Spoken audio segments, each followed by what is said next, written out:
تنظر نفس ما قدمت لغد واتقوا الله إن الله خبير بما تعملون.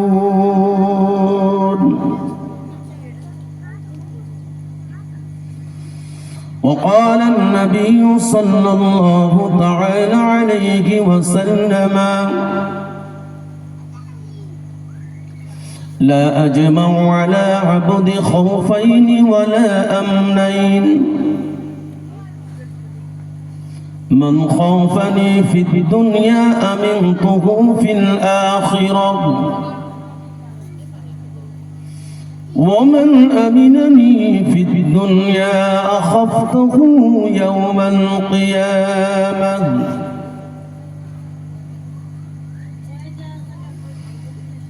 وقال الله تعالى في شان حبيبه مخبرا وآمرا إن الله وملائكته يصلون على النبي يا أيها الذين آمنوا صلوا عليه وسلموا تسليما. اللهم صل على سيدنا مولانا محمد وعلى آل سيدنا مولانا محمد. मेरी आँखों से पुतली में जलवा मोहम्मद का मेरे दिल के आईना में नक्शा है मोहम्मद का. कोई जन्नत में जाएगा कोई दोज़ख में पहुंचेगा मदीने की तरफ दौड़ेगा दीवाना मोहम्मद का. अल्लाहुम्मा सल्ली अला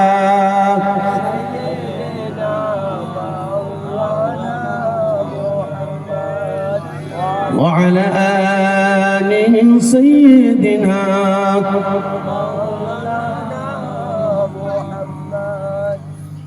खुद नसीहा में जिसकी मरीजों में गए वो हकीमा गया तबीबा गया. ऐ हलीमा तुझे और क्या चाहिए तेरी घर में खुदा का हबीबा गया. अल्लाहुम्मा सल्ली अला सय्यिदिना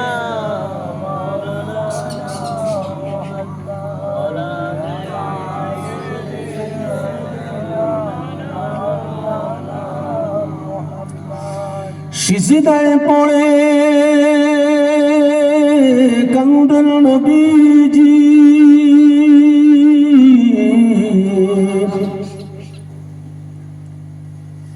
সিজদায় পড়ে কাঁদেন নবীজি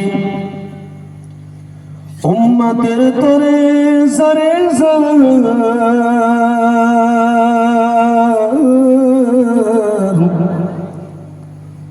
মাফ করে দাও মাবুদ আল্লাহ উম্মত আমার গুনাহগার. আল্লাহুম্মা সাল্লি আলা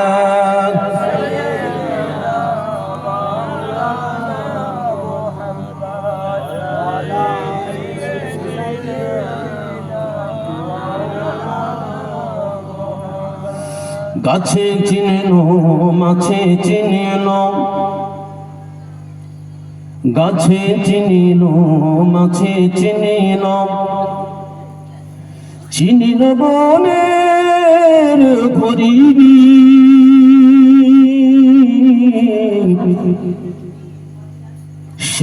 নবীজির উম্মত মোরা নবীজিকে চিনিনি আল্লাহুম্মা সাল্লি আলা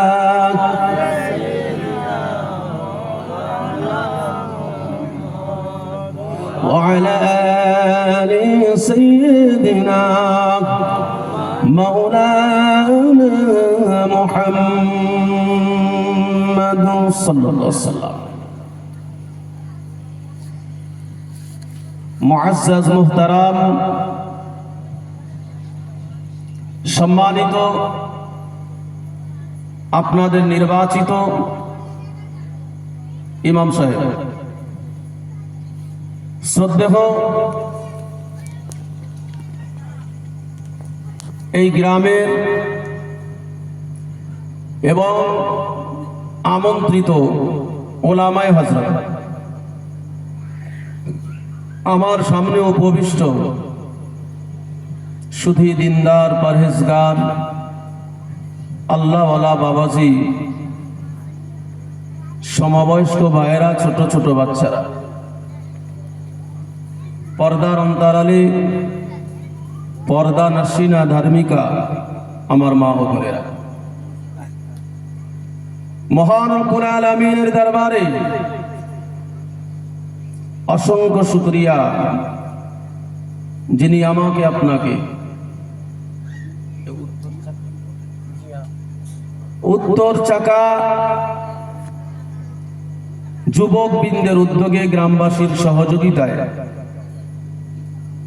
এই বাৎসরিক ইসলামিক জলসাতে আমাকে আপনাকে আসা এবং বসার মতো তৌফিক দান করেছেন। সর্বোপরি দরবারে ইলাহিতে জানাই শুকরিয়া, সকলে বলি আলহামদুলিল্লাহ। একটু জোরে হবে না? হ্যাঁ, একটু জোরে না বলে হয়। পরে পরে সাইয়্যিদুল মুরসালিন রাহমাতাল লিল আলামিনের প্রতি অসংখ্য অগণিত দরুদ এবং সালাম, সকলে বলি সাল্লাল্লাহু আলাইহি ওয়াসাল্লাম। সম্মানিত ভাইরা, সম্ভবত মায়েরা একটু হাত জোড় করবো, আপনারা একটু চুপ করবেন, একটু শান্ত মনে বসুন। এটা কোরআন সুন্নাহ দিন শরীয়তের মজলিস। এই মজলিসকে আল্লাহ রাসূল জান্নাতের বাগান বলে আখ্যায়িত করেছেন, বলুন সুবহানাল্লাহ। সেজন্য আপনাদের অনুরোধ করব, আপনারা মায়ের জাত, শ্রদ্ধার সঙ্গে বলছি, আপনারা একটু শান্ত হন। সম্মানিত ভাইরা, আজকের গ্রামের যুবকদের উদ্যোগে গ্রামবাসী বাবাজি এবং মা বোনদের সহযোগিতায় আজকের যে দ্বীনি মজলিস, কোরআন সুন্নাহর মজলিস আয়োজন করেছেন আল্লাহ পাক, এই আয়োজনকে কবুল করুক, সকলে বলি আল্লাহুম্মা আমিন। আল্লাহ পাক এই কোরআন সুন্নাহর মজলিসকে আমাদের সকলের জন্য নাজাতের ওসিলা বানিয়ে দেখ, সকলে বলি আল্লাহুম্মা আমিন। জলসার মূল উদ্দেশ্য, আমরা যখন কোনো কাজ করি আমাদের একটা উদ্দেশ্য থাকে। প্রত্যেক জিনিসের একটা উদ্দেশ্য দরকার, উদ্দেশ্য ছাড়া তো কাজ করি না। আজকের যে আমরা জলসা দিয়েছি, এর উদ্দেশ্য কি? আল্লাহ রাসূল সাল্লাল্লাহু তাআলা আলাইহি ওয়াসাল্লাম বলেছেন, নিয়াতুল মুমিনু খায়রুম মিন আমালি। মুমিনের ইবাদতের থেকে ইরাদা বা নিয়তের মূল্য অনেক বেশি। মুমিন বান্দা ইবাদত করবে, নিয়ত করেছে, আল্লাহ রসুল সাল্লাল্লাহু তাআলা আলাইহি ওয়াসাল্লাম বলছেন, কোন মুমিন বান্দা যদি একটা ভালো কাজের নিয়ত করে, ভালো কাজটা করতে পারল না, নিয়ত করলো, সম্ভব হলো না, করলো না, আল্লাহ রসুল বলছেন এই নিয়ত করার জন্য তার আমলনামাতে একটা সওয়াব লেখা হয়, সুবহানাল্লাহ। আর যখন সেই ভালো কাজটা পূর্ণ করলো, আল্লাহ রসুল বলছেন তার আমলনামাতে 10টি সওয়াব দান করা হয়, সুবহানাল্লাহ। তাহলে আজকে আমরা যা কিছু করব সর্বপ্রথমে আমাদেরকে নিয়ত করতে হবে। আমি ফজরের নামাজ পড়তে যাচ্ছি, আমার তো নিয়ত থাকা দরকার যে আমি ফজরের নামাজ পড়তে যাচ্ছি। যদি আপনার মুখে নিয়ত করেন, মুখে নিয়তটা সুন্নাত, অন্তরের নিয়তটা তো আসল, তা আমাকে নিয়ত করতে হবে তো যে আমি ফজরের নামাজ পড়তে যাচ্ছি বা জোহরের নামাজ পড়তে যাচ্ছি। তাহলে নিয়তটা কিন্তু নিয়াতুল মুমিনু খায়রুম মিন আমালি। আর বুখারী শরীফের মধ্যে আল্লাহ রাসূল সাল্লাল্লাহু তাআলা আলাইহি ওয়াসাল্লামের একটি হাদিস, বুখারী শরীফের সর্বপ্রথম হাদিস, এই নিয়তের উপরে সমস্ত কাজের জন্য আমাকে আপনাকে নিয়ত করতে হবে। ইন্নামাল আমালু বিন্নিয়াত।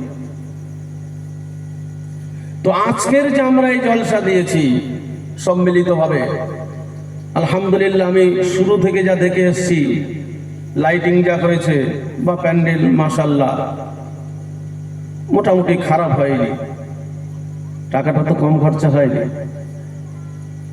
তারপরে আমাদের দাওয়াত দিয়েছেন, আমাদেরও একটা নাজরানা তো আপনাদের দিতে হবে। তা এইভাবে খরচা তো কম হয়নি, কিন্তু উদ্দেশ্য কি? আগে উদ্দেশ্য দেখতে হবে। যদি মনে করি পাশের গ্রামে হয় আর আমাদের এই গ্রামে হয় না, এত বড় গ্রাম, এত পয়সাওয়ালা ধনী মানুষ আছে, এখানে যদি একটা বাৎসরিক ইসলামিক জলসা না হয়, কেমনটা হয় না? তাহলে আলাদা ব্যাপার। যদি বলা হয় আমরা মেলা পার্বণে যাই না, একটা জলসা দিলে দোকানপাট বসবে, মেয়ে ছেলে বৌঝি সব একটু আনন্দ ফুর্তি করবে, দোকানদারি করবে, মার্কেটিং করবে, খাওয়া দাওয়া করবে, এর একটা আলাদা পাঠ। কোন নিয়েতে আমরা জলসাটা দিলাম, আমাদের উদ্দেশ্যটা কি? এত টাকা খরচা, আর যদি আমার উদ্দেশ্যটা এই হয় যে ওলামায়ে হযরত আসবেন, আমরা বছরে একবার সম্মিলিতভাবে বসবো, তাদের মুখ দিয়ে কোরআন সুন্নাহর কথা শুনবো, আর জীবনে বাস্তবায়ন করার চেষ্টা করব, যদি এই নিয়ত থাকে, আল্লাহ পাক এই মাজলিসকে কবুল করে নেবেন, সুবহানাল্লাহ। যদি লৌকিকতা হয়, সামাজিকতা হয়, তাহলে এর কোনো মূল্য নেই, এর কোনো দাম নেই। আচ্ছা, উত্তর চাকায় কি কটা মানুষ মনে হয়? তারা গেল কোথায়? হয় ঘুমাচ্ছে, আর নয় আত্মীয় স্বজন সেবা করছে, দুটোর একটা করে। তাহলে জলসা শুনবে কারা? এর সার্থকতা কোথায়? এর উদ্দেশ্য কোথায়? যদি উদ্দেশ্য আমাদের ভালো না হয়, যদি নিয়ত আমাদের পাক্কা না হয়, তাহলে কিন্তু সবটাই গড়বড়। আমি নামাজ পড়ছি, যদি সেই নামাজটা যদি এই উদ্দেশ্যেই না হয় যে আল্লাহ আমার উপর নামাজ ফরজ করেছে, এটা আমার নৈতিক দায়িত্ব, কর্তব্য,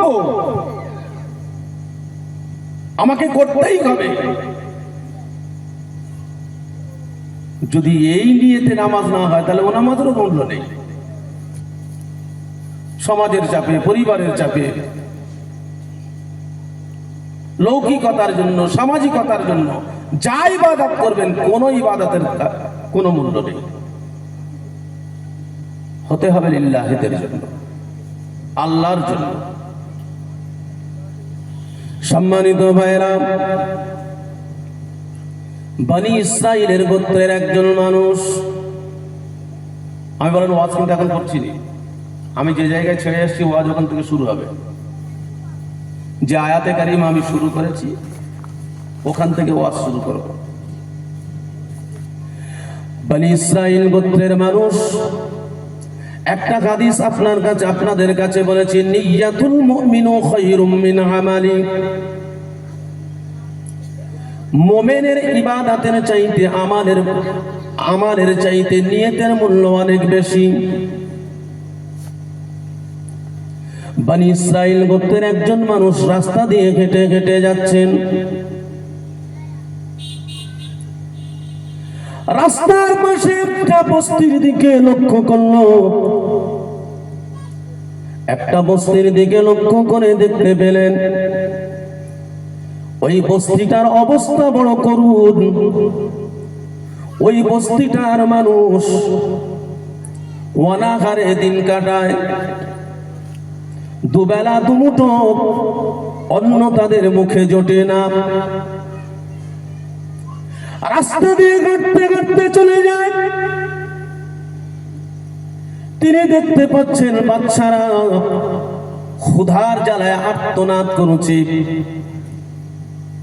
জনম দুঃখিনী মা, জন্মদাতা পিতা সন্তানের ক্ষুধা নিবারণ করার জন্য এমন কিছু খাদ্য তাদের বাড়িতে নাই। সন্তান ক্ষুধার জ্বালায় কাঁদে। জনম দুঃখিনী মা সন্তানকে ক্ষুধার জ্বালা মেটাতে না পেরে মা ও সন্তানকে বুকে জড়িয়ে ধরে কাঁদে।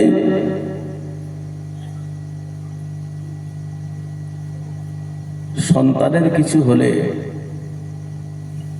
মা বড় কষ্ট পায়। সন্তান যদি অসুস্থ হয় মা বড় ব্যথা পায়। সেই মায়ের স্থান কোথায় আমাদের? সেই মায়ের জায়গা কোথায় আমাদের? আল্লাহ রাব্বুল আলামিন বলেন, ওয়া ক্বাদা রাব্বুকা আল্লা তা'বুদু ইল্লা ইয়্যাহু ওয়া বিল ওয়ালিদাইনি ইহসানা।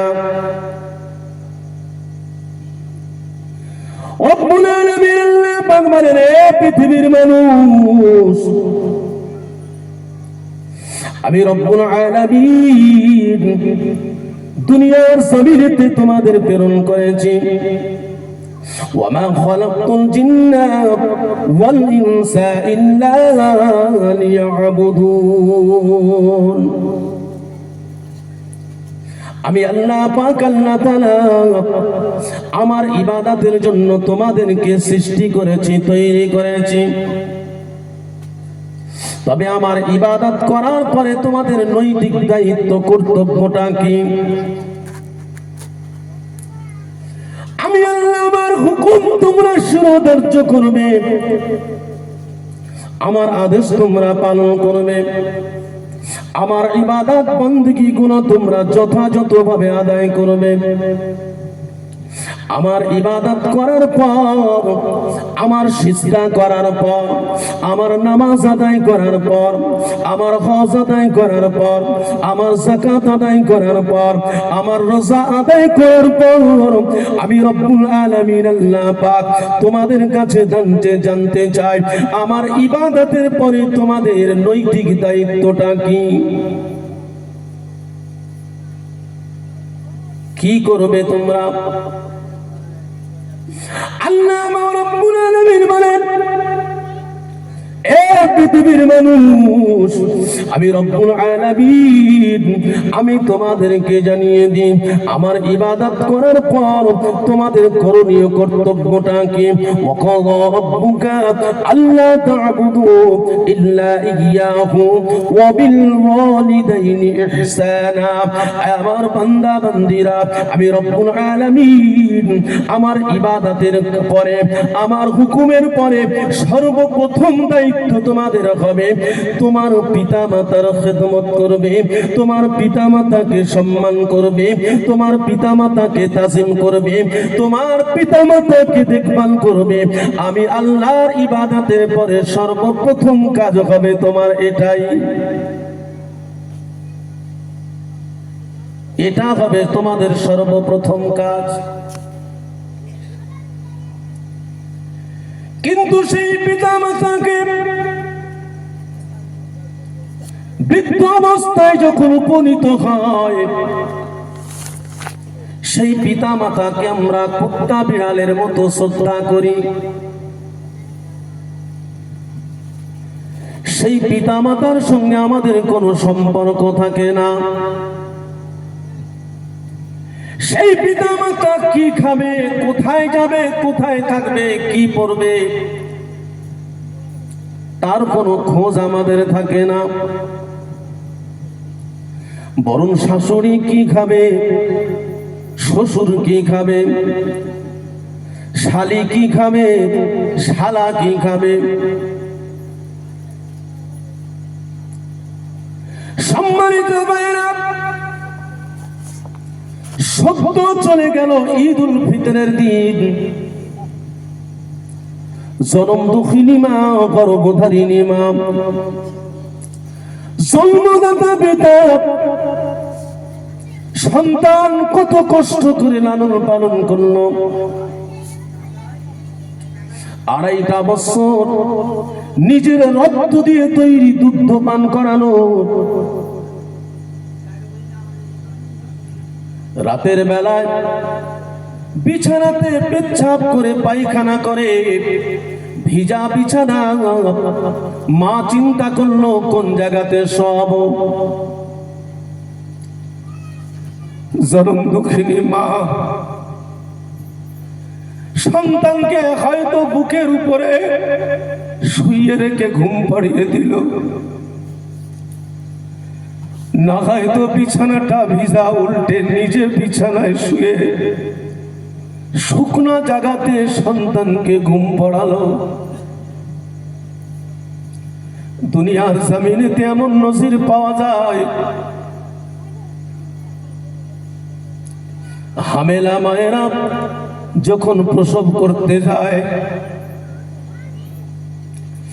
ডাক্তার বলে তোমার গার্জেনকে ডাকো, তোমার অবস্থা খুব সিরিয়াস।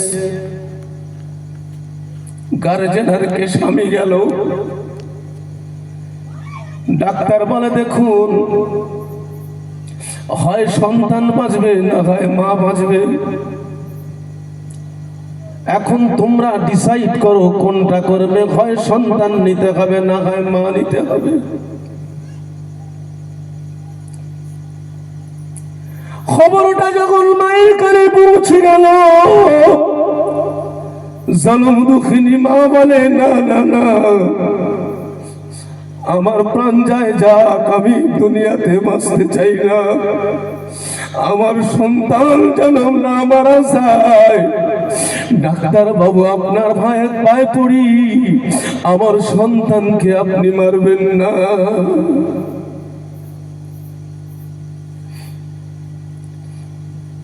স্বামী বলে দেখো, তুমি বেঁচে থাকলে সন্তান হবে।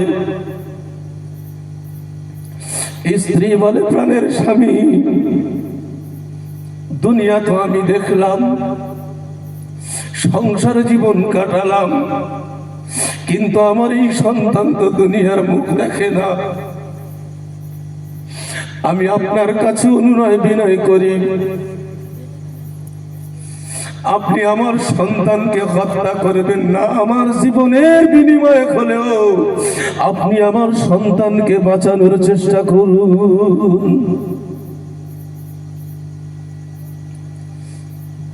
পৃথিবীর ইতিহাসে এমন অনেক অলৌকিক ঘটনা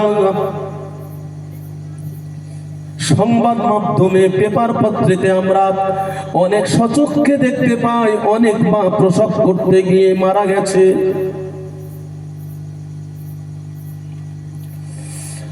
আমার নওজোয়ান ছেলেরা, মাকে কদর করতে শিখুন, মাকে সম্মান করতে শিখুন। মাকে বাদ দিয়ে আপনি ইবাদত করবেন, আল্লাহর কাছে মঞ্জুর হবে না।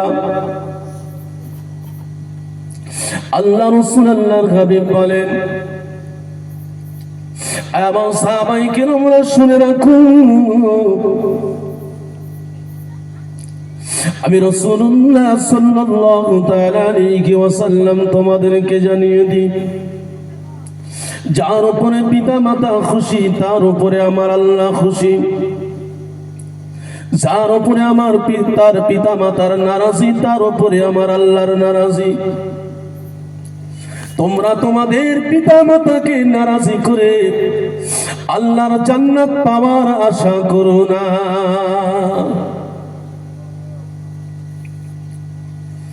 সম্মানিত ভাইরা, এই ঈদের দিনে দুঃখী পরিবারের জনম দুঃখিনী মা, গর্ভধারিণী মা, জন্মদাতা পিতা, তারা বড় কষ্ট করে পরিশ্রম করে রোজগার করে সন্তানদের জন্য নতুন পোশাক কিনে নিয়ে এসে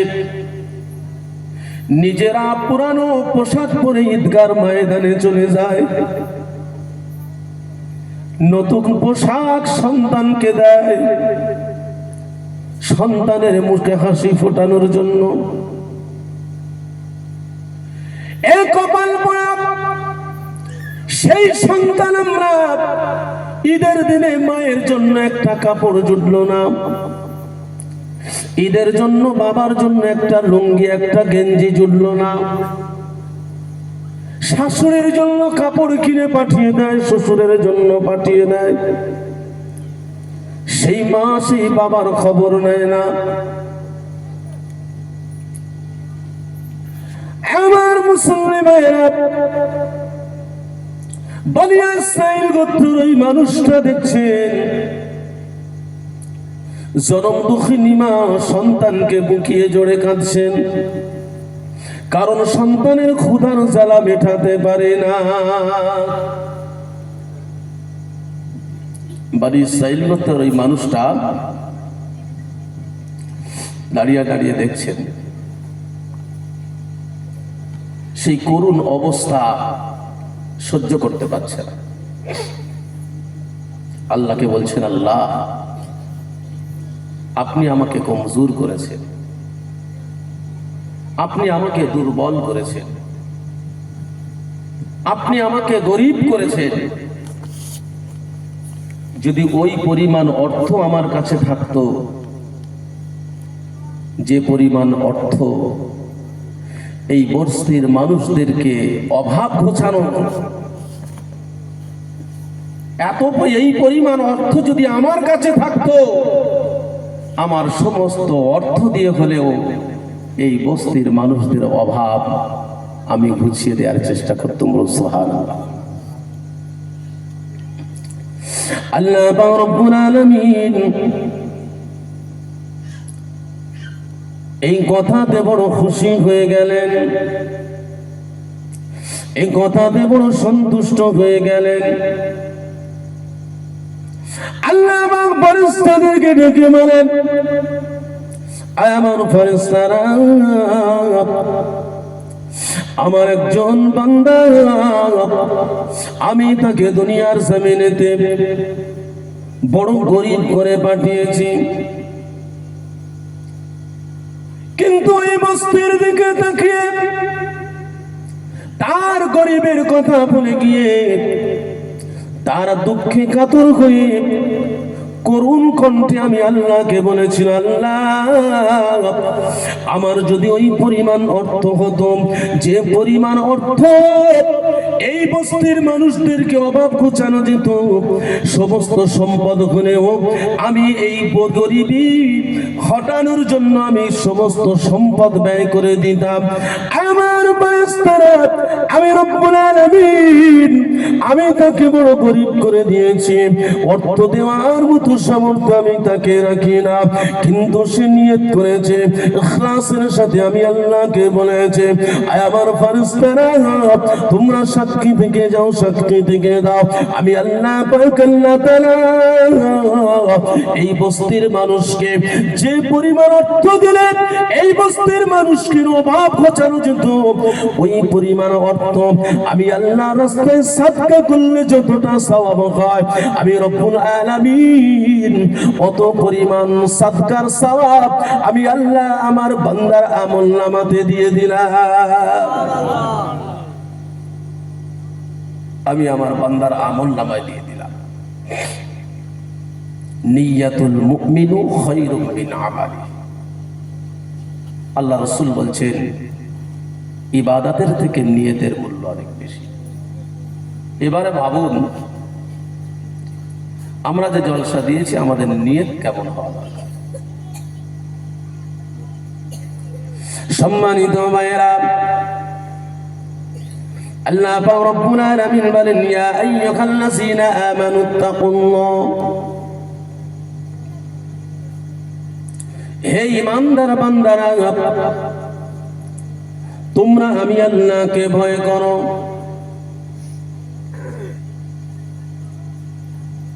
ওয়ালতানজুর নাফসুম মা কদ্দামাত লিগাদ, এবং তোমরা এটা চিন্তা করো আগামী দিনের জন্য তোমরা কি প্রস্তুতি নিয়েছো। কারণ আল্লাহ পাক রব্বুল আলামিন বলেছেন, আল্লাযী খালাকাল মাউতা ওয়াল হায়াত লিয়াবলুয়াকুম আইয়ুকুম আহসানু আমালা। আমি আল্লাহ তোমাদেরকে হায়াত দিয়েছি, হায়াতের পরে তোমাদেরকে মওত দিয়েছি। এই হায়াত এবং মওত দিয়ে আমি আল্লাহ তোমাদেরকে পরীক্ষা নেব। দুনিয়ার জমিনটা হলো পরীক্ষার একটা কেন্দ্র, একটা হল, আর ময়দানে মাহশরটা হলো পুরস্কারের জায়গা।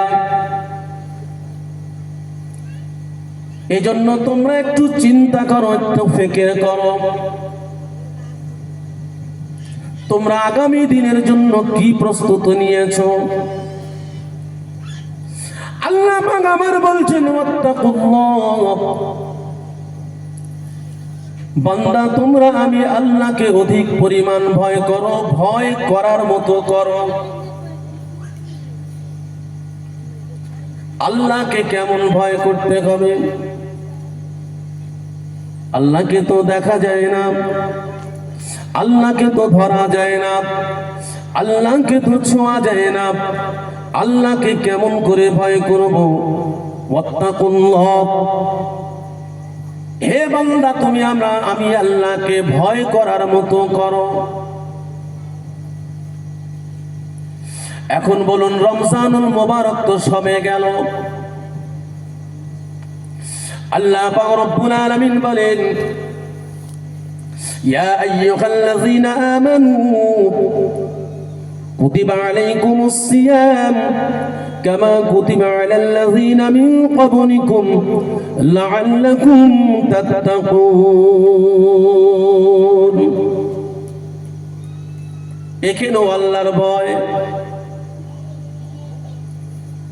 আল্লাহ রাব্বুল আলামিন বলেন, হে ঈমানদার মুমিন মুসলমান বান্দা বান্দিরা, আমি রব্বুল আলামিন তোমাদের উপরে রোজাটা ফরজ করেছি, যেমন তোমাদের পূর্ববর্তীর উপরে ছিল। এজন্য রোজাটা তোমাদের উপরে ফরজ করেছি, যেন তোমরা তোমাদের মধ্যে তোমরা তাকওয়া গুণে গুণান্বিত হও, তোমাদের মধ্যে যেন তাকওয়া তৈরি হয়, তোমাদের মধ্যে যেন খোদা ভীতি তৈরি হয়, তোমাদের মধ্যে যেন খৌফে ইলাহি পয়দা হয়। এই খৌফে ইলাহিটা কেমন করে পয়দা হবে? আল্লাহ সে কথাই বলছেন, ওয়াত্তাকুল্লাহ, বান্দা তোমরা আমি আল্লাহকে ভয় করার মতোই করো। দুনিয়ার জমিনেতে আমরা প্রত্যেকে কাউকে না কাউকে ভয় করি। সন্তান বাবা মাকে ভয় করে, বাবা মার ভয়ে সন্তান বাবা মায়ের সম্মুখে অন্যায় করে না। ছাত্র শিক্ষকের ভয় করে, শিক্ষকের সামনে অন্যায় করে না। নেতা মন্ত্রীরা তারা তাদের উপরের পোস্টের মানুষদেরকে ভয় করে, তারা তাদের পিছনে অন্যায় করে। ছাত্র ওস্তাদের পিছনে অন্যায় করে, সন্তান বাবা মায়ের পিছনে অন্যায় করে। আমরা প্রত্যেকে কাউকে না কাউকে ভয় করি। এই ভয় করার দরুন আমরা যে অন্যায় করি না তা নয়, অন্যায় কিন্তু আমাদের বহাল থাকে, অন্যায় করি। বাবা মায়ের পিছনে অন্যায় করি, বাবা মা জানতে পারে না। শিক্ষকের পিছনে অন্যায় করি, শিক্ষক জানতে পারে না। নেতার পিছনে অন্যায় করি, নেতা জানতে পারে না। রমজানুল মুবারককে কেন একটা রোজাদার বলতে পারবেন কি সারাটা দিন রোজা রেখে ঘরে ছিটকি লাগিয়ে দিয়ে এক ঢোক পানি আমি খেয়েছি? এমন রোজাদার আছেন কেউ? কেন কেন কেন আল্লাহ রাব্বুল আলামিন বলেন, এই ভয়টা তোমাদের মধ্যে দরকার, এই তাকওয়াটা তোমাদের মধ্যে দরকার, এই খোদা ভীতিটা তোমাদের মধ্যে দরকার। বাবা মায়ের পিছনে অন্যায় করো, বাবা মা দেখতে পায় না। ওস্তাদের পিছনে অন্যায় করো, ওস্তাদ দেখতে পায় না। নেতার পিছনে অন্যায় করো, নেতা দেখতে পায় না। তবে বলো, দুনিয়ার এমন কোন জায়গা আছে সেই জায়গাতে অন্যায় করলে আমি আল্লাহ দেখতে পাই না? এমন কোন জায়গা আছে? এই জন্যই তো রোজাদাররা পানি খায় না। ইচ্ছে করলে কি পানি খেতে পারে না? একটা মাসে খোদা ভীতি আমাদের মধ্যে তৈরি হয়, একটা মাস চলে যাওয়ার পরে আবার যেমন গার জিনিস তেমন হয়ে যায়।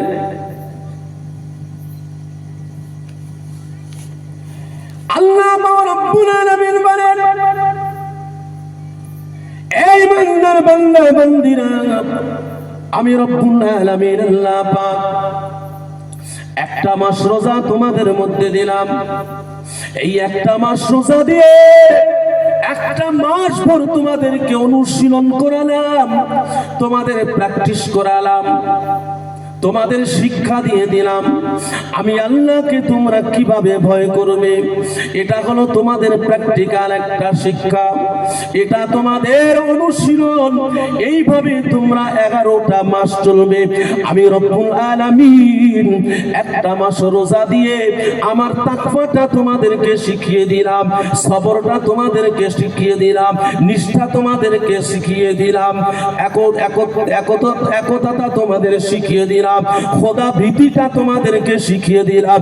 এইভাবে তোমরা 11টা মাস করবে। কিন্তু রমজানুল মুবারকে শয়তান তো বাঁধা ছিল, শয়তান এখন ছাড়া পেয়ে গেছে। ঈদের দিন থেকে শুরু, ঈদের দিন থেকেই শুরু, কারণ শয়তান ছাড়া। শয়তান চাইবে আমার আপনার ইবাদত গুলো বরবাদ করতে,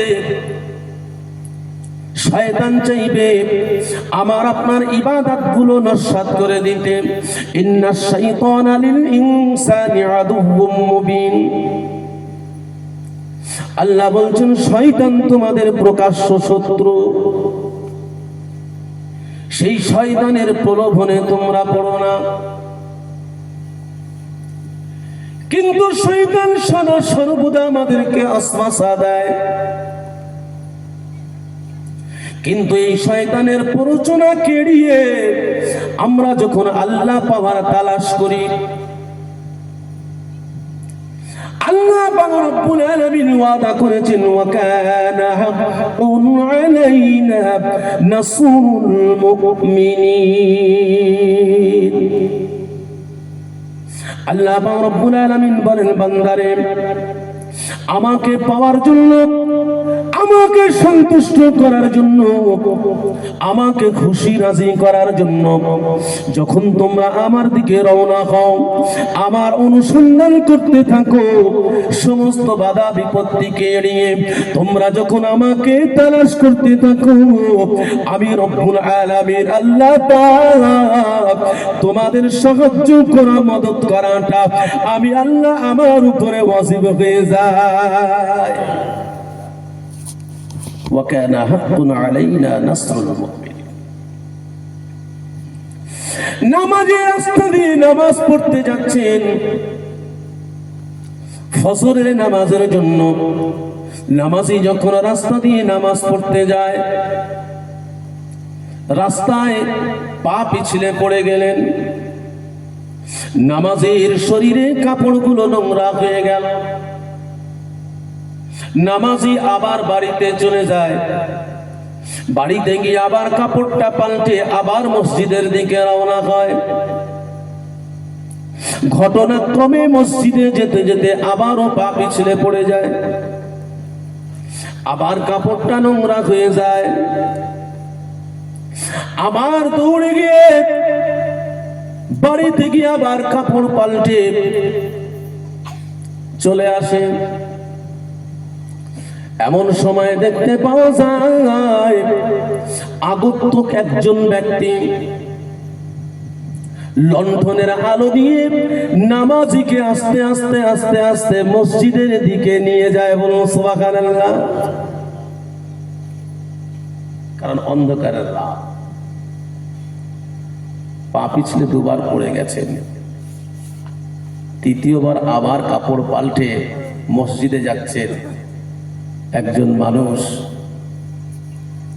একটা হারিকেন, একটা লণ্ঠন সাথে নিয়ে আলোর পথ দেখিয়ে দেখিয়ে মসজিদের দিকে নিয়ে যাচ্ছে। মুসল্লি বলছেন ভাই কে আপনি, আপনার পরিচয় কি? আপনাকে তো ঠিক চিনতে পারলাম না, এত বড় উপকার আপনি আমাকে করছেন। দুবার আমি পিছলে পড়ে তৃতীয়বারে আবার কাপড় পেল্টে মসজিদের দিকে যাই, আপনার পরিচয় কি?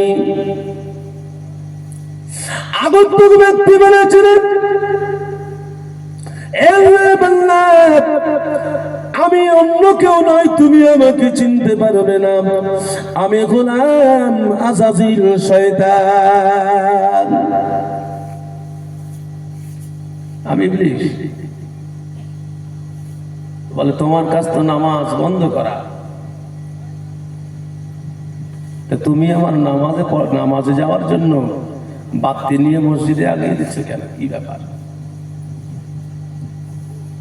ওই সময় ইবলিস বলেছিল আল্লাহর বান্দা, প্রথমবারে যখন তুমি মসজিদের দিকে রওনা দাও,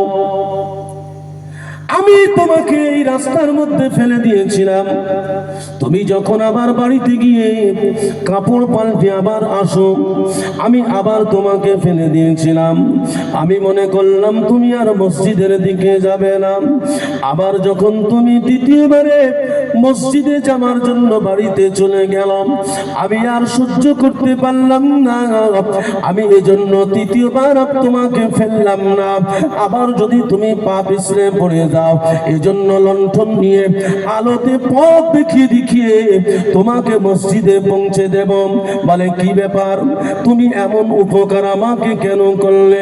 ওই সময় আসাজিল শয়তান বলেছিল, এ আল্লাহর বান্দা, তুমি যখন প্রথমবারে নামাজ পড়তে যাওয়ার জন্য প্রথমবারে পা পিছলে পড়ে গেলে মসজিদে যাওয়ার জন্য, ওই নিয়েতে এই জায়গাতে উঠে বাড়ির দিকে চলে গেল কাপড় পাল্টানোর জন্য, তোমার প্রথমবারে পড়ে যাওয়ার পরে তুমি যখন দ্বিতীয়বারে কাপড় পাল্টে মসজিদের দিকে আসো, আমার আল্লাহ পাক রব্বুল আলামিন তুমি সহ তোমার তামাম পরিবারের জীবনের গুনাহ আল্লাহ মাফ করে দিয়েছে। তুমি প্রথম যখন পড়ে গেলে, যখন আবার কাপড় পাল্টে আসছো, আল্লাহ পাক তোমার উপর খুশি হয়ে তোমার পরিবারের সকলের জীবনের গুনাহ মাফ করেছে। তুমি যখন দ্বিতীয়বারে আবার পড়ে গেলে, আবার যখন তুমি কাপড় পাল্টানোর জন্য বাড়িতে গেলে মসজিদের দিকে রওনা হলে, আল্লাহ পাক আল্লাহ তাআলা তোমার উপরে খুশি হয়ে তোমার মহল্লার তামাম গুনাহগারের গুনাহটা আমার আল্লাহ মাফ করে দিয়েছে। বলুন সুবহানাল্লাহ।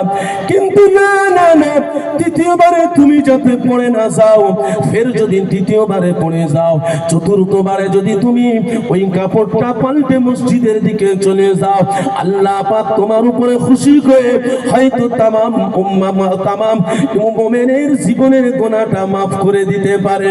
এজন্য এত বড় ক্ষতি আমি চাই না। তোমার মহল্লার মানুষকে আল্লাহ মাফ করে দিয়েছে, ওই পর্যন্ত থাক। তোমার কারণে তামাম মুমিনের জীবনের গুনাহ মাফ করবে, এটা আমি কোনোদিন দিতে পারি না। কারণ আমি ইবলিস শয়তান, আমার কাজ হলো আদম সন্তানকে জাহান্নামে নিয়ে যাওয়া। আদম সন্তানকে জাহান্নামে নেওয়া তো আমার কাজ। আর তুমি যদি তৃতীয়বারে পড়ে যাও, এই তৃতীয়বারে যদি না পড়ো, সেজন্য আমি তোমাকে এই আলো নিয়ে রাস্তা দেখাচ্ছি। সম্মানিত ভাইয়েরা, আল্লাহ পাক রব্বুল আলামিন এর জন্য বললেন, ওয়াত্তাকুল্লাহ, তোমরা ভয় করার মতো আমি আল্লাহকে ভয় করো। ইন্নাল্লাহা খাবীরুম বিমা তা'মালুন, নিশ্চয় আমি আমার আল্লাহ পাক, আল্লাহ বলছেন নিশ্চয়ই আমি আল্লাহ তোমাদের অন্তর্নিহিত খবরটা আমি আল্লাহ জানি। তোমরা ভয়টা করেছো লৌকিকতার জন্য, সামাজিকতার জন্য, সমাজকে দেখার জন্য। মুখে দাঁড়িয়ে মাথায় টুপি গায়ে জুব্বা, এটা যদি সমাজের স্যাম্পেল হয়ে যায়, এটা যদি আমাদের ফেক হয়ে যায়, তাহলে তো বড্ড গন্ডগোল। আল্লাহ রাসূলুল্লাহর নবী বলেন, সুফিহিম ইয়াতাসান্নাউ বিইমারাতিজ যাহির ওয়া বাতিনু খারাব। বর্তমান সমাজে বড় বিপজ্জনক ব্যাপার, আলেম ওলামা থেকে শুরু করে, মুসল্লি থেকে শুরু করে, ইমাম থেকে শুরু করে, হাফেজ আলেম থেকে শুরু করে, আমাদের মধ্যে যা দুর্নীতি চলছে, এই সমাজে মুখ দেখানো বড় দায়। এমন কিছু মুসল্লি আছে, সেই মুসল্লিদের কীর্তিকলাপ আচার আচরণ দেখে বেনামাজিরা বলতে থাকে যে নামাজ আমরা পড়ে কি করব, যারা নামাজ পড়ছে ওদের থেকে আমরা ভালো। বলে না যে নামাজ আমরা পড়ে কি করব, ওরা নামাজ পড়ে যদি ওই করে তাহলে আমরা অনেক ভালো।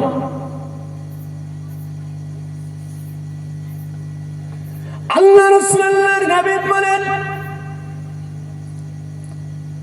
সুফিহিম ইয়াতাসান্নাউ বিইমারাতিজ যাহির ওয়া বাতিনু খারাম। নামাজ পড়লাম, অন্যের হক নষ্ট করলাম, মুখে দাঁড়িয়ে মাথায় টুপি গায়ে চুপমা দিয়ে মানুষ আমাকে সাধু বলবে, আর সেই সততার সুযোগ নিয়ে আমি অন্যের হক নষ্ট করে দেব, অন্যের সঙ্গে চিটিং বাজি করব, মাঠেতে গিয়ে কোদাল মেরে একটা হায়াত আল কেটে আউট করে দেব। অনেক সময় দেখা যায় মাঝখানে ভেড়ি নেই, ও দুটো গোছ বেশি কেটে বসে আছে, আগে কেটেছে, অথচ ও যে ধানটা কাটছে মাথায় টুপি দিয়ে। এমন অনেক জায়গা নেই, ভেড়ি নেই, সীমানা দেওয়া, বলে যে আগে কাটে সে দুটো গোছ বেশি কাটে।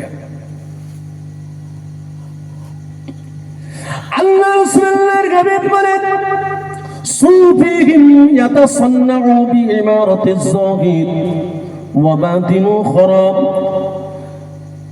শেষ সময় এমন একটা জামান আসবে, এমন একটা সময় আসবে,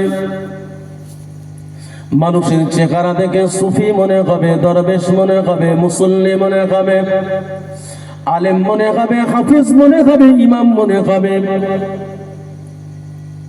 তাদের চেহারা দেখে সুফি মনে হবে। সুফিহিম ইয়াতাসান্নাউ বিইমারাতিজ যাহির, তাদের ভিতরটা হবে বড় নোংরা, চেহারা লেবাসটা হবে স্যাম্পেল, কিন্তু তাদের ভিতরটা বড় খারাপ। এজন্য আল্লাহ পাক রব্বুল আলামিন বলেন ওয়াত্তাকুল্লাহ ইন্নাল্লাহা খাবীরুম বিমা তা'মালুন। তোমরা আমি আল্লাহকে ভয় করার মতো করো,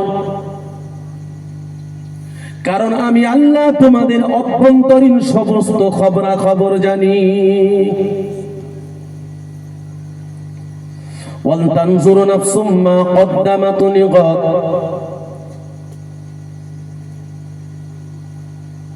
ওয়াত্তাকুল্লাহা ইন্নাল্লাহা খাবীরুম বিমা তা'মালুন ওয়া লা তাকুনু কাল্লাযীনা নাসুল্লাহ। এবার আল্লাহ বলছেন তোমরা তাদের মতো হয়ো না যারা আল্লাহকে ভুলে গেছে, আল্লাহর একত্ববাদকে অস্বীকার করেছেন, আল্লাহ পাকের সঙ্গে ওয়াদা করে তারা অস্বীকার করেছেন। ওয়ালা তাকুনু কাল্লাযীনা নাসুল্লাহ ফাআনসাহুম আনফুসাহুম। যদি তোমরা তাদের মতো হয়ে যাও যারা আমি আল্লাহকে অস্বীকার করেছে, আমার আল্লাহকে অপমাননা করেছে, তোমরা যদি তাদের মতো হয়ে যাও, আল্লাহ বলছে পরিণামে তোমরা তোমাদের নিজেদের কোনটা কল্যাণ এবং কোনটা অকল্যাণ তোমরা পার্থক্য করতে পারবে না। আখিরাতের কল্যাণের জন্য তোমরা সৎ কাজে অবলম্বন করতে পারবে না। উলাইকা হুমুল ফাসিকুন, আল্লাহ বলছেন এরা হলো ফাসিক, এরা হলো ফাসিক। ফাসিক দুই প্রকার, একটা হলো কাফের ফাসিক আর আরেকটা হলো ফাজের ফাসিক। কাফের ফাসিক কাকে বলা হয়, ফাজের ফাসিক কাকে বলা হয়? কাফের ফাসিক ওদেরকে বলা হয় যারা আল্লাহ এবং তার রাসূলের প্রতি ঈমান আনেনি, আল্লাহকে অস্বীকার করেছে, রাসূলকে অবমাননা করেছে, এদেরকে বলা হয় কাফের ফাসিক। আর ফাসের ফাসিক হলো তারা আল্লাহ এবং রাসূলের প্রতি ঈমান রেখেছে অবশ্যই, কিন্তু তাদের নেয়া নীতি আদর্শকে মানে না, এদেরকে বলা হয় ফাসের ফাসিক। তবে দুজনের মধ্যে পার্থক্য হলো কাফের ফাসিক যদি তওবা করে ঈমান না আনে, হাজারেও অনুতপ্ত হলেও আল্লাহ পাকের দরবারে তারা ক্ষমার যোগ্য হবে না। এটা হলো কাফের ফাসিকের, যে তাদেরকে ঈমান এনে তওবা পড়ে ঈমান নিয়ে এসে আল্লাহ পাকের দরবারে অনুতপ্ত হতে হবে, তারপরে আল্লাহ তাদের ক্ষমা করবে। আর ফাজের ফাসিক এরা যদি জীবনে যত অন্যায় করুক, যত গুনাহ করুক, যদি শিরকের মতো গুনাহ না করে, তারা যদি তওবা করে, আল্লাহ পাক তাদের জীবনের তামাম গুনাহ মাফ করে। বলুন সুবহানাল্লাহ। সম্মানিত ভাইয়েরা, এজন্য আমাকে আপনাকে তওবা করতে হবে। জীবনে অনেক গুনাহ করেছি, অনেক অন্যায় করেছি,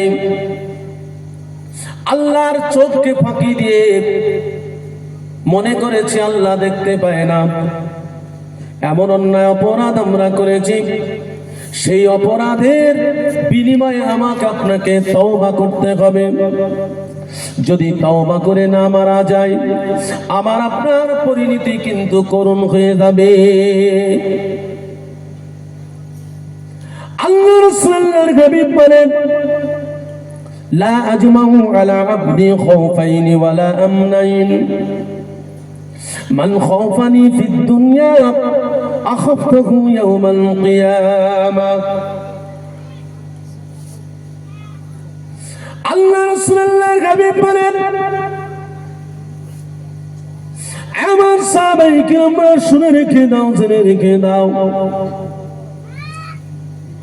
আমি রাসূলুল্লাহ সাল্লাল্লাহু তাআলা আলাইহি ওয়াসাল্লাম জানিয়ে দিই, আমার উম্মতের উপরে দুটি ভয় এবং দুটি অভয় একত্রিত হবে না। দুটি ভয় এবং দুটি অভয় একত্রিত হবে না। লা আজমাউ আলা আবদি খাউফাইন ওয়ালা আমনাইন। সাহাবায়ে কিরামরা বলেন, ইয়া রাসূলুল্লাহ, দুটি ভয় এবং দুটি অভয় কেমন করে? আল্লাহ রাসূল আল্লাহর হাবিব বলেন, মান খাওফানি ফিদ দুনিয়া আমিনতুহু ফিল আখিরাহ ওয়া মান আমিনানি ফিদ দুনিয়া আখাফতুহু ইয়াওমাল কিয়ামাহ। যে সমস্ত আল্লাহ পাকের বান্দা বান্দী দুনিয়ার জমিনেতে আমার আল্লাহকে ভয় করবে, খৌফে ইলাহি নিজেদের মধ্যে তৈরি করবে, জীবনটাকে সংকীর্ণ করে নেবে, দুনিয়ার জমিনেতে আল্লাহ পাকের হালাল হারামের তাজিম করবে, আল্লাহ পাকের হুকুমকে শিরোধার্য করবে, আল্লাহ পাকের নিষেধটাকে বর্জন করবে, হকের উপরে নিজেদের জীবনকে পরিচালনা করবে।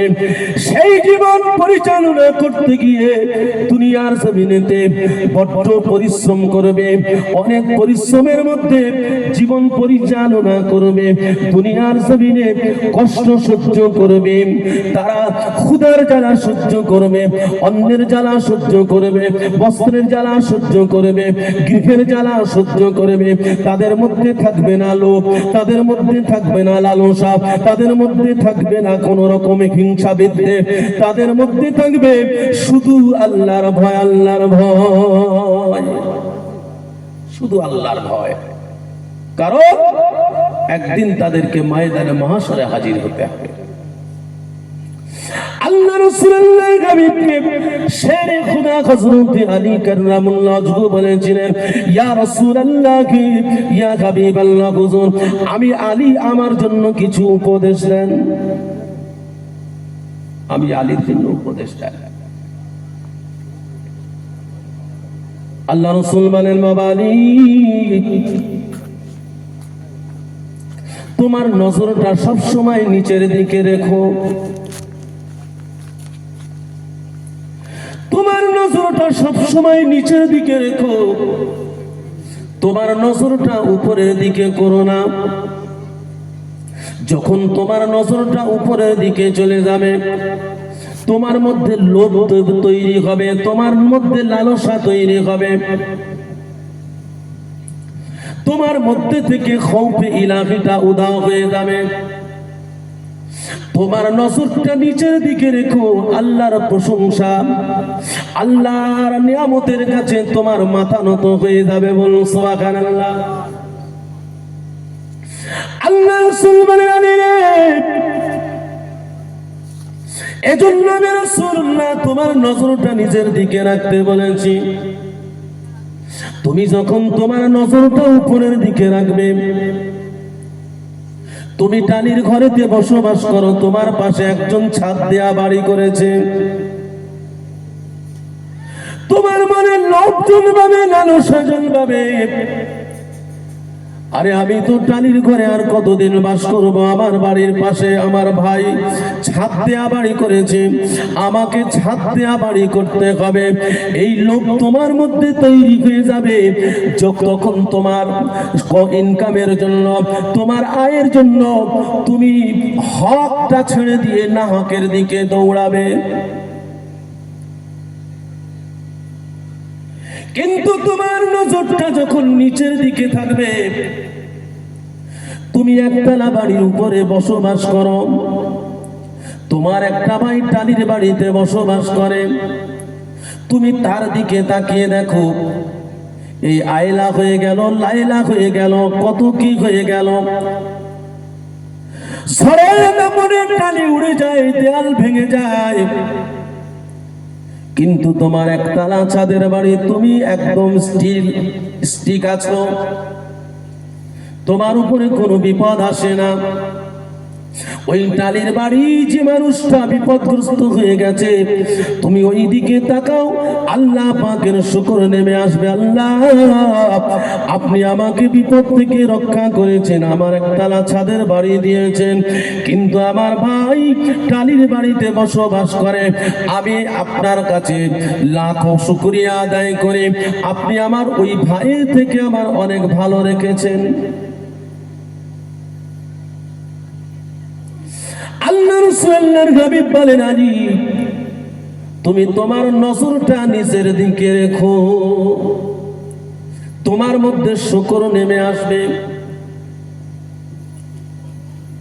এজন্য আল্লাহ রাসূলুল্লাহর হাবিব বলেন, লা আজমাউ আলা আবদি খাউফাইনি ওয়ালা আমনাইন, মান খাওফানি ফিদ দুনিয়া আমিনতুহু ফিল আখিরাহ, ওয়া মান আমিনানি ফিদ দুনিয়া আখাফতুহু ইয়াওমাল কিয়ামাহ।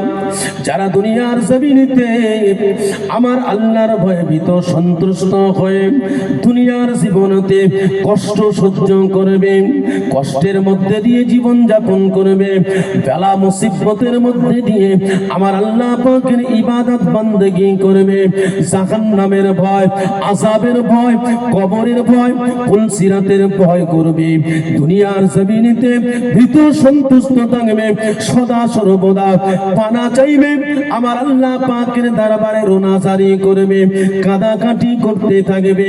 আল্লাহ রাসূলুল্লাহর হাবিব বলেন, দুনিয়ার জমিনেতে যারা আল্লাহর ভয়ে রোনাজারি করেছে, আল্লাহর ভয়ে কাঁদাকাটি করেছে, আল্লাহর ভয়ে দুনিয়ার জীবনটাকে সংকীর্ণ করে নিয়েছে, আল্লাহ রাসূলুল্লাহর হাবিব বলেন, ময়দানে মাহশারে আমার আল্লাহ পাক রব্বুল আলামিন তাদের জন্য কোনো ভয় রাখবে না, তাদের কোনো ভয় থাকবে না। আল্লাহ পাক তাদের অভয় বার্তা দেবে, তাদের জন্য শান্তির ঘোষণা দেবে। আর যারা দুনিয়ার জীবনেতে পশুত্বের জীবন ধারণ করেছেন, পশুর মতো জীবন ধারণ করেছেন, অর্থ সঞ্চয় করেছেন, হারাম হালালের তোয়াক্কা করে না, আল্লাহ আযাবের ভয় করেনি, গজবের ভয় করেনি, আল্লাহর প্রভাব প্রতিপত্তির ভয় করেনি, আল্লাহর ক্ষমতার ভয় করেনি, আল্লাহর জাহান্নামের ভয় করেনি, পুলসিরাতের ভয় করেনি, কবরের ভয় করেনি। দুনিয়ার জমিনেতে তারা হাসি ঠাট্টাতে মত্ত ছিল, দুনিয়ার ভোগ বিলাসে তারা নিজেদেরকে নিয়োজিত রেখেছিল, দুনিয়ার আমোদ প্রমোদের মধ্যে তারা লিপ্ত ছিল, আল্লাহর ভয় তাদের মধ্যে ছিল না। আল্লাহ রাসূল আল্লাহর হাবিব বলে, দুনিয়ার জমিনেতে আল্লাহর তোয়াক্কা করেনি, আল্লাহর ভয় করেনি, কিয়ামতের ময়দানে তারা বড় ভীত সন্ত্রস্ত হয়ে যাবে, তারা বড় ভীত হবে। সেদিনের অবস্থা কি হবে? فأما من طغى وآثر الحياة الدنيا فإن الجحيم هي المأوى وأما من خاف مقام ربه ونهى النفس عن الهوى فإن الجنة هي المأوى اللهم صل على سيدنا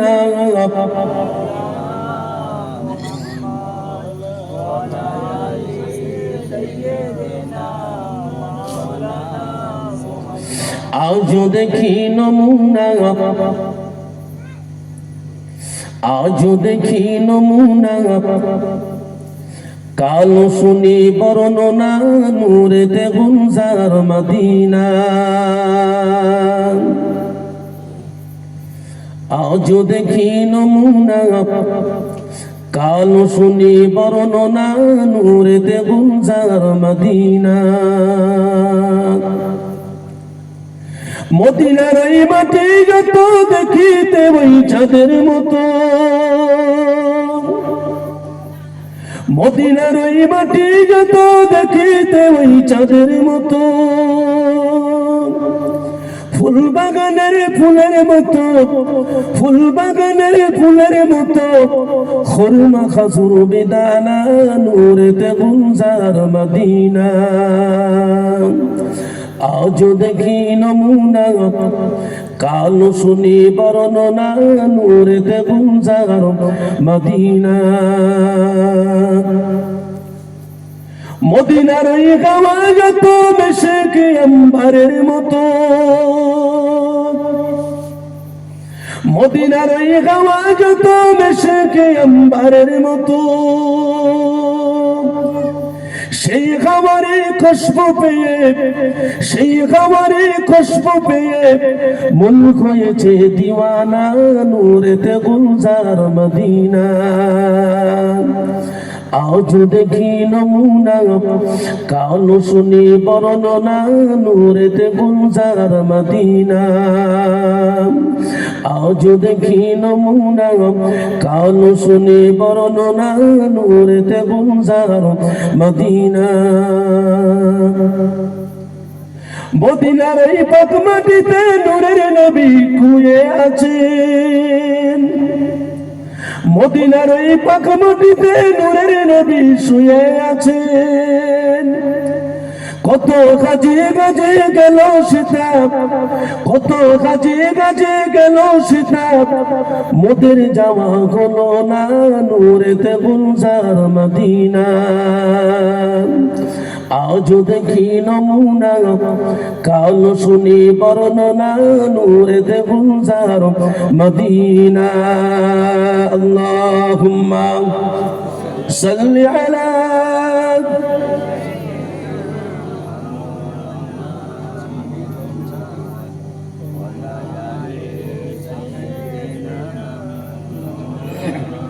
আচ্ছা, আপনারা যদি এমন ঘুমিয়ে যান তাহলে ওয়াজ হবে কি করে? এখন তো একটা বক্তা বাকি। বক্তা আর শ্রোতা এই দুজনের মধ্যে যদি অ্যাডজাস্ট না থাকে তাহলে জলসা করো তো মজা নেই। একটু মহব্বতের সঙ্গে জোরে সোরে হবে না? দুরূদ আল্লাহুম্মা সাল্লি আলা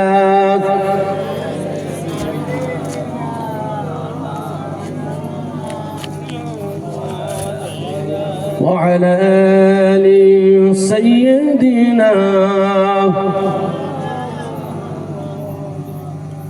محمد بشر ليس كالبشر ياقوت حجر ليس كالحجر اللهم صل على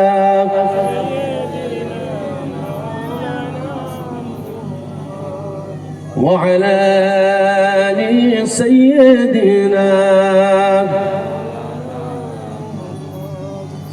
সম্মানিত ভাইরা, আল্লাহ পাক রব্বুল আলামিন বলেন فأما من طغى وآثر الحياة الدنيا فإن الجحيم هي المأوى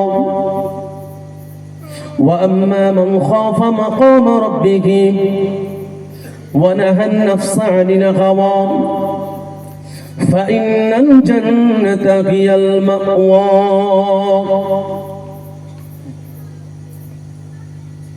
আমরা সকলের জান্নাতের আশাবাদী। জান্নাতে আমরা সকলেই যেতে চাই। আল্লাহ পাক রব্বুল আলামিন তিনি কোরআনুল কারীমের মধ্যে ডিসাইড করছেন, ঘোষণা দিচ্ছেন জান্নাত কারা পাবে। আল্লাহ রাসূল আল্লাহর হাবিব হাদিস পাকের মধ্যে যেমন ঘোষণা দিলেন লা আজমাউ আলা আবদি খাউফাইনি ওয়ালা আমনাইন, দুনিয়ার জমিনেতে যারা খৌফে ইলাহির মধ্যে থাকবে ময়দানে মাহশারে তাদের মধ্যে ভয় থাকবে না। দুনিয়ার জমিনেতে যাদের মধ্যে ভয় থাকবে না, ময়দানে মাহশারে তারা চিন্তা মুক্ত হবে না। অর্থাৎ যারা চিন্তা মুক্ত হবে না তাদের স্থান কোন জায়গায়? যাদের মধ্যে কোনো ভয় থাকবে না তাদের জায়গাটা কোথায়? আল্লাহ রাসূল আল্লাহর হাবিবের কথা আল্লাহ পাক রব্বুল আলামিন কোরআনুল কারীমের মধ্যে বার বলছেন জান্নাত কারা পাবে, জান্নাতে কারা যাবে, সেই ডেফিনিশনটা আল্লাহ পাক বলছেন কোরআনুল কারীমের মধ্যে। যারা স্বেচ্ছাচারিতায় জীবন যাপন করেছেন, মন চাকে জিন্দেগি করেছেন, فأما من طغى وآثر الحياة الدنيا فإن الجحيم هي المأوى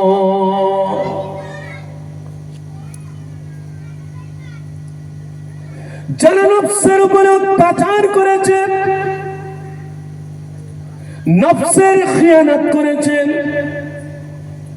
পশুর মতো জীবন যাপন করেছেন, আল্লাহর ইবাদত বন্দেগীর ধার ধারা নয়, দ্বীন শরীয়তের তারা পরোয়া করে না, নিজেরা যেমন ইচ্ছা মনে করেছে তেমন জীবন যাপন করেছেন।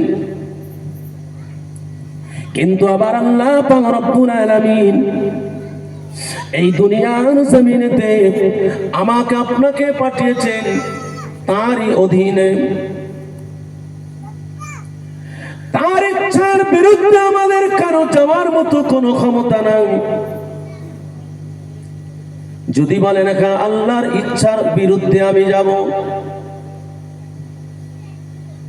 আমি সাময়িক সময়ের জন্য মেনে নিলাম, তাহলে যারা প্যারালাইজ হয়ে পড়ে আছে ওরা আর হাঁটতে পারে না কেন? আমার আপনার সমস্ত অঙ্গ প্রত্যঙ্গের মালিক তিনি, আমার আপনার সমস্ত অঙ্গে প্রত্যঙ্গের দাবিদার তিনি। আমার হাত আমার খুশি মতো আমি ব্যবহার করতে পারবো না, আমার হাত ব্যবহার হবে আল্লাহর আদেশের উপরে। আমার পা আমি আমার ইচ্ছা মতো ব্যবহার করতে পারি না, আমার পা আল্লাহর হুকুমে ব্যবহার হবে। আমার চক্ষু আমার নিজ ইচ্ছা অনুযায়ী ব্যবহার করতে পারি না, আমার চক্ষুটা আল্লাহর নির্দেশে ব্যবহার হবে। যদি আপনার অঙ্গ প্রত্যঙ্গ আপনার ইচ্ছায় চলাফেরা করে, যে সমস্ত বান্দা বান্দি প্যারালাইজ হয়ে পড়ে আছে, তাদের কি কোনো ক্ষমতা নাই? তাদের হাত তারা চালাতে পারলো না কেন? তাদের পা তারা চালাতে পারছে না কেন? আল্লাহ পাক রব্বুল আলামিন ওই সমস্ত বান্দাদের হাত পা গুলো অকেজ করে দিয়েছে। আমাদের সমস্ত অঙ্গ প্রত্যঙ্গ আল্লাহর অধীনে। আল্লাহ ইচ্ছা করলে আমাদের হাত পা অঙ্গ প্রত্যঙ্গ পরিচালনা করবেন, তিনিই পরিচালক। ইচ্ছে করলে আমাদের হাত পা গুলো অসাড়, ইচ্ছে করলে আমাদের দৃষ্টি শক্তি রাখবে, ইচ্ছে করলে আমাদের দৃষ্টি শক্তি ছিনিয়ে নেবেন, ইচ্ছে করলে আমাদেরকে দুনিয়ার জমিনে দেখাত দেবেন, ইচ্ছা করলে আমাদের প্রাণ পাখি বাহির করে দেবেন। সব ক্ষমতা কার? তা না, তিনি একমাত্র মালিক। আল্লাহ রাব্বুল আলামিন বলেন, فأما من طغى وآثر الحياة الدنيا فإن الجحيم هي المأوى। যারা নফসের উপরে জুলুম করেছে, অত্যাচার করেছে, খেয়াল খুশি মন চাকে জিন্দেগি করেছেন, স্বেচ্ছাচারিতা জীবন যাপন করেছে, আল্লাহ পাক রব্বুল আলামিন ঘোষণা দিলেন তাদের ঠিকানা হলো ফাইনাল জাহিম হিয়াল মাওয়া, তাদের ঠিকানা হবে জাহান্নাম। আল্লাহ বলছেন, وأما من خاف مقام ربه ونهى النفس عن الهوى فإن الجنة هي المأوى। আল্লাহ পাক রব্বুল আলামিন বলেন, আমার যে সমস্ত বান্দা বান্দিরা স্বেচ্ছাচারিতা জীবন যাপন থেকে নিজেকে নিবৃত রেখেছে, স্বেচ্ছাচারিতায় জীবন যাপন করে না, আমার হুকুমের উপরে তারা নিজেদেরকে শিরোধার্য করে আমার আদেশের উপরে তারা নিজেদের জীবন পরিচালনা করেছেন, মন চাহে জিন্দেগি করেনি, আমি আল্লাহ পাকের দরবারে দণ্ডায়মান হওয়া, আমি আল্লাহ পাকের দরবারে আমার কাঠগড়াতে দাঁড়িয়ে হিসাব দেওয়ার জন্য এই ভীতি যাদের অন্তরে আছে, এই খৌফ যাদের অন্তরে আছে, আমি রব্বুল আলামিন আমার ওই সমস্ত বান্দা বান্দীদের জন্য আমার দয়ার জান্নাত নির্দিষ্ট রেখেছি। বলুন সুবহানাল্লাহ। তাহলে আল্লাহ ডিক্লেয়ার দিলেন জান্নাত কারা পাবে, জাহান্নাম কারা। বাদশাহ হারুন আল রশিদ মিশরের প্রখ্যাত একজন বাদশাহ, বিবির নাম জুবাইদা। লম্বা চওড়া করছি না, সংক্ষেপে আপনাদেরকে বলি, স্বামী স্ত্রীর মধ্যে অশান্তি হলো,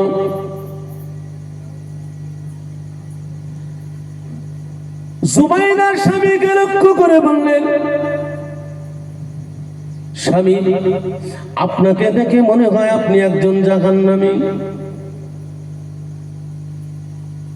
স্বামীর উরুর উপরে জ্যোৎস্নার চাঁদে জুবাইদা স্বামীর উরুর উপরে মাথা দিয়ে শুয়ে আছেন। স্বামী স্ত্রীর মহব্বত, গাঢ় মহব্বত, এমন একটা প্যার সোহাগের রাতে, মহব্বতের রাতে দুজনের মধ্যে এমন কি সমস্যা তৈরি হলো। জুবাইদা স্বামীকে বললেন, স্বামী আপনার কথাবার্তা দেখে মনে হচ্ছে আপনি একজন জাহান্নামী। আচ্ছা বলুন তো, কোনো স্ত্রী স্বামীকে যদি এই কথা বলে মাথা ঠিক থাকে? থাকার কথা? স্বামী বলছে, জুবাইদা যদি আমি জাহান্নামী হই তুমি 3 তালাক। ব্যাস, গন্ডগোল আরো বাড়ে। বাদশা হারুন আল রশিদ তালাক তো দিয়ে দিলেন, এবার চিন্তা করছেন সর্বনাশ, এখন উপায় কি? স্ত্রীকে তো তালাক দিয়ে দিলাম, জুবাইদা আমার জন্য হারাম। জুবাইদাকে ডেকে বলে, জুবাইদা সমস্যা তো তৈরি হয়ে গেল, শরিয়তের তলোয়ার চলে গেছে, খণ্ডন করা যাবে না, তবে যতক্ষণ পর্যন্ত সঠিক মীমাংসা না হবে ততক্ষণ পর্যন্ত তোমার হাতের পানি আমি স্পর্শ করব না। তোমার হাতের পানি স্পর্শ করব না, তুমি একটা সাইডে থাকো, আমি একটা সাইডে থাকি। আল্লাহুম্মা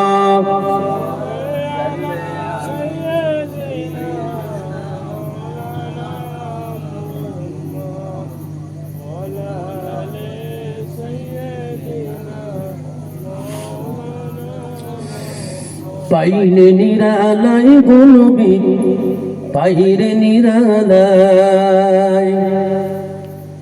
পাইলে নিরালাই বলবি, পাইলে নিরালাই। 2 কদমে চুমু খাবো, 2 কদমে চুমু খাবো, চরণ তুলি মাখবো গায়ে, পাইলে নিরালাই গো নবী, পাইলে নিরালাই। আল্লাহুম্মা সাল্লি আলা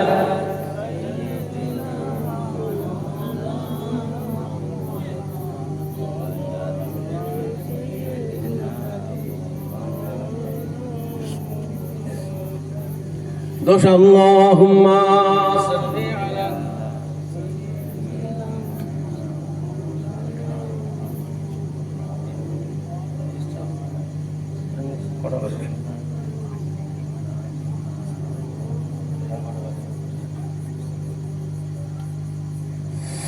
উম্মতি উম্মতি বলে কান্দলবি জীবন ভরে, উম্মতি উম্মতি বলে কান্দলবি জীবন ভরে। এখনো কান্দের দিনে, এখনো কান্দের দিনে, পাপী উম্মতের মায়ায়, পাইলে নিরালাই গো নবী, পাইলে নিরালাই, পাইলে নিরালাই গো নবী, পাইলে নিরালাই। 2 কদমে চুমু খাবো, 2 কদমে চুমু খাবো, চরণ ধুলি মাখবো গায়ে, পাইলে নিরালাই গো নবী, পাইলে নিরালাই। আল্লাহুম্মা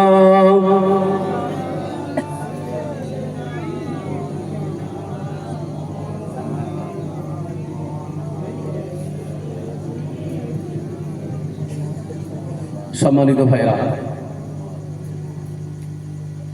বেশি সময় আপনাদের কাছে নেওয়া যাবে না, কারণ 12টা ওভার হয়ে গেছে, আপনাদের 12টা বেজে গেছে, আপনাদের মধ্যে আওয়াজই বেরোচ্ছে না। তাই সংক্ষিপ্ত সময়, পরবর্তী বক্তা আসছেন, তো আমরা যে যেখানে আছি মেহেরবানি করে পাক জলসায় চলে আসি, কারণ আজকে সমাজটা হলো আল্ট্রা মডার্ন। এখন ওয়াজ নসিহাত, জলসা জুলুস মানুষ কমই শোনে। আর সব থেকে বড় জিনিস, জলসা জন শুনবে বা কেন? এই যেটা দেখতে পাচ্ছেন, খালি নেট বললেই হবে, বিনা পয়সায় 24 ঘন্টা ওয়াজ করে, 24 ঘন্টা ওয়াজ, অসুবিধা নেই। আর গজল, মাশাআল্লাহ, আমরা চাইলে জলসা বাদ দিয়ে শুধু গজলই গাইতে পারি। আল্লাহর শুকর, আপনাদের দোয়া। তো রাত্রি বেশি করা হবে না, এরপরে অন্য আরো প্রোগ্রাম আছে। সেজন্য আমার ভাই, আমার বন্ধুই বটে, জনাব হযরত মাওলানা আবু হোসেন ভাই আখিরি বক্তা, শেষ বক্তা, তিনি আখিরি মোনাজাত করবেন। আপনারা যে যেখানে আছেন মেহেরবানি করে চলে আসুন। আমি এই পর্যন্ত আমার বক্তব্য শেষ করছি। ভাষাগত দিক দিয়ে যদি কারো মনে ব্যথা দিয়ে থাকি, কেউ যদি কষ্ট